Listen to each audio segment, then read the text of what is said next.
ठीक है, मैं आपके पास आता हूं, लेकिन जरा कमोडर रंजीत, मैं आपके पास ये समझने के लिए आ रहा हूं, सबमरीन के मामले में when you compare China and America और फॉर दैट मैटर ब्रिटेन, कहां पर कौन खड़ा हुआ है?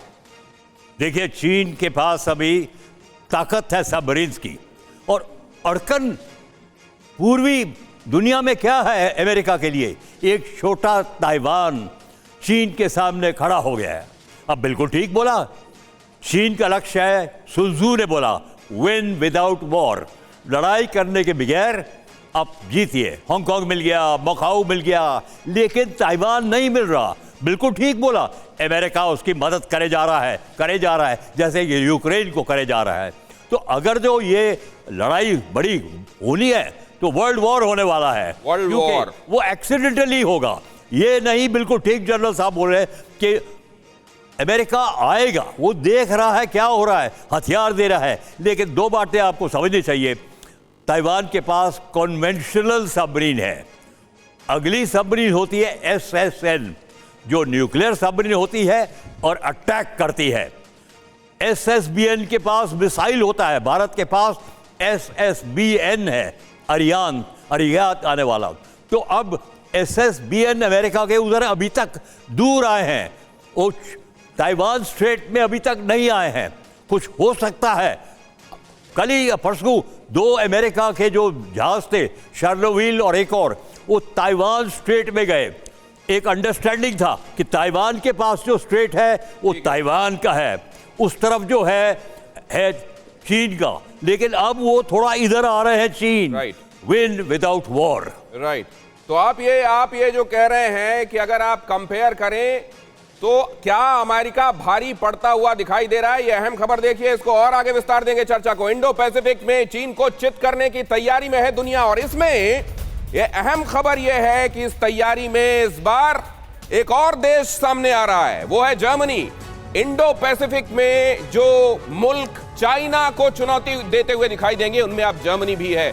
जर्मनी क्या कर रहा है वो इस ब्रेकिंग न्यूज में देखिए, जो इस वक्त आपके सामने यहां स्क्रीन पर है। इंडो पैसिफिक में अपनी सैन्य मौजूदगी बढ़ाएगा जर्मनी।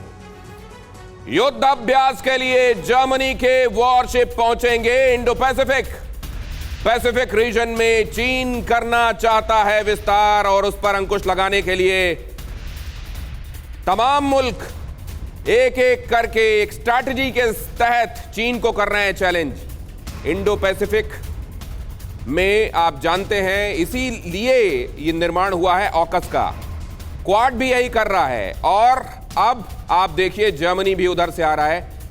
चीन इस सब को कैसे देख रहा होगा अमिताभ जी?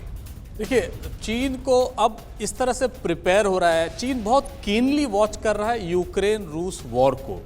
वो वॉच कर रहा है कि दुनिया कैसे रिएक्ट करती है, और दुनिया अगर रिएक्ट नेगेटिवली कर रही है तो उसके आउटकम क्या होंगे, फाइनल आउटकम क्या होगा यूक्रेन वॉर का। वही लिबरल डेमोक्रेसी और इलिबरल डेमोक्रेसी के बीच की भी एक लड़ाई है।